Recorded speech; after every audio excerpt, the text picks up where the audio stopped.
Question number 10. The diagonal of quadrilateral ABCD. Now it is a quadrilateral ABCD. हमें quadrilateral दिया हुआ है जिसके दोनों डायगोनल O पर इंटरसेक्ट कर रहे हैं. गिवन में दिया हुआ है कि इनकी रेशो सेम है. OA upon OC equal to OB upon OD हमें गिवन है.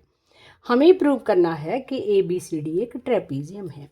जब भी हमने किसी क्वाड्रिलेटरल को ट्रेपीजियम या कुछ प्रूव करना होता है तो उसकी फर्स्ट कंडीशन क्या होती है कि ट्रेपीजियम में ए बी और दो लाइनें कोई भी हो सकती हैं, दो ऑपोजिट लाइंस आपस में पैरेलल होनी चाहिए, होना ज़रूरी है.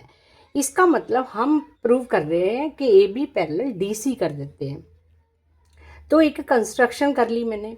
कंस्ट्रक्शन क्या की कि ओ ई मैंने डी सी के पैरेलल अपनी तरफ से ले लिया.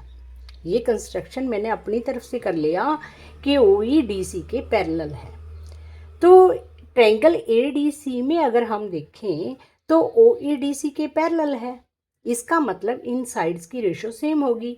Means A E upon E D equal to O A upon O C होगा. इसको नंबर मैंने 1 दे दिया. पर मैं बीच में से ही गिवन को देख रही हूँ. गिवन में हमें ये रेशो प्रूव करनी थी. अगर मैं इसका अल्टरनेटो कर लूँ, ठीक है, मैंने पहले क्वेश्चन में बताया है कि अगर हम इसको उल्टा कर लेते हैं तो इसका कोई फ़र्क नहीं पड़ता, रेशो फिर भी सेम रहती है. तो हम कह सकते हैं कि और O A upon O C equal to O B upon O D हम कर लेंगे.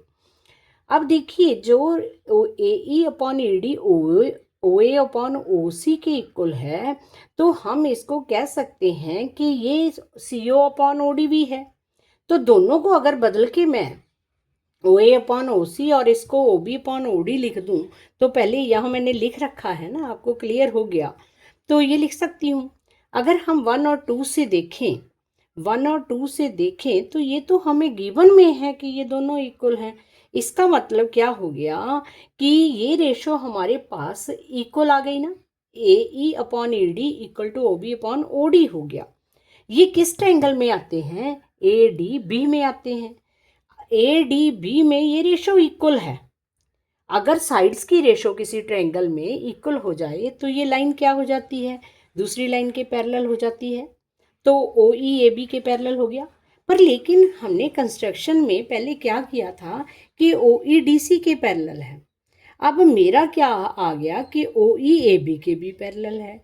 एक ही लाइन ए बी के भी पैरेलल है, डी सी के भी पैरेलल है. ये तो तभी पॉसिबल है ना अगर ये दोनों लाइनें भी आपस में पैरेलल हों. तीनों ही आपस में पैरेलल होगी ना, तो हम क्या कह सकते हैं कि ए बी डी सी के पैरेलल है. तो इस quadrilateral A B C D की अगर दो लाइंस आपस में पैरेलल होगी तो ये क्या बन गया? एक ट्रेपीजियम बन गया. एक बार फिर मैं फिर से क्लियर कर रही हूँ. क्योंकि ट्रायंगल ए डी सी में मैंने ओ ई डी सी के पैरेलल किया है तो ये रेशो सेम हो गई. तो रेशो को मैंने गिवन वाली रेशो को मैंने थोड़ा अल्टर कर लिया. तो ये रेशो भी इक्वल होगी पक्का. तो इसको हम क्या कह सकते हैं? A E upon E D equal to O A upon O C भी कह सकते हैं. ये तो आ ही गया, लेकिन ये भी कह सकते हैं ओ ए अपॉन ओ बी. तो फिर क्योंकि ये रेशो मेरी इसके इक्वल आ गई तो ये रेशो इसके भी इक्वल होगी. अगर ये रेशो इसके इक्वल हो गई तो इसका मतलब क्या हो गया कि दो sides A D B triangle की दो साइड सेम रेशो में हो गई. तो ओ ई ए बी के पैरेलल हो गया.